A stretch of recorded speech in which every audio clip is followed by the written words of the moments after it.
महाराष्ट्रातील ताज्या आणि महत्त्वपूर्ण बातम्या पाहण्यासाठी आजच आमच्या रॉयल मीडिया न्यूज चॅनलला सबस्क्राइब करा आणि बेल आयकॉन प्रेस करा।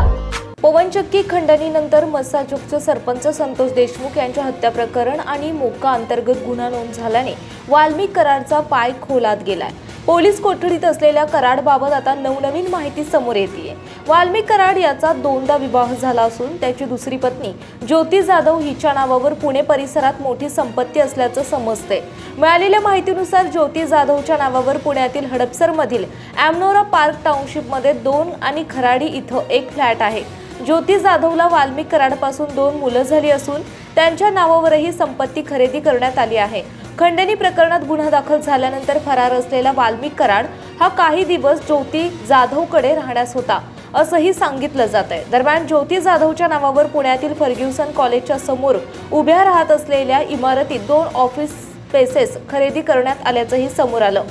पिंपरी शहरातील पार्क स्ट्रीट या उच्चभ्रू सोसायटीतील असलेल्या फ्लॅटचा कर वाल्मिक कराडने थकवल्याची माहिती समोर आली।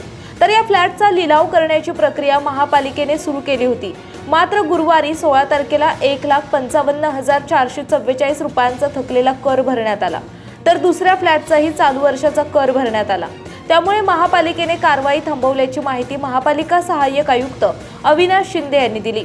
वाकड येथील पिंक सिटी रोडवरील मी कासा बेला सोसायटीतील 403 नंबरचा हा फ्लॅट आहे।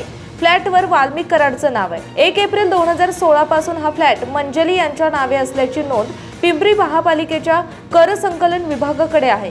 पिंपरी चिंचवडच्या पार्क स्ट्रीट या उच्चभ्रू सोसायटीत पार्क स्ट्रीट सोसायटीमध्ये जून 2021 मध्ये 4 BHK फ्लॅट खरेदी करण्यात आला। वाल्मिक कराड आणि पत्नी मंजली वाल्मिक कराडच्या नावे असलेल्या अलिशान फ्लॅटचा आतापर्यंत 1 रुपयांचाही कर अदा करण्यात आला नव्हता। महापालिकेने नोटीस दिल्यानंतर कराचा भरणा केला आहे। महाराष्ट्रातील ताज्या आणि महत्त्वपूर्ण बातम्या पाहण्यासाठी आजच आमच्या रॉयल मीडिया न्यूज चॅनलला सबस्क्राइब करा आणि बेल आयकॉन प्रेस करा।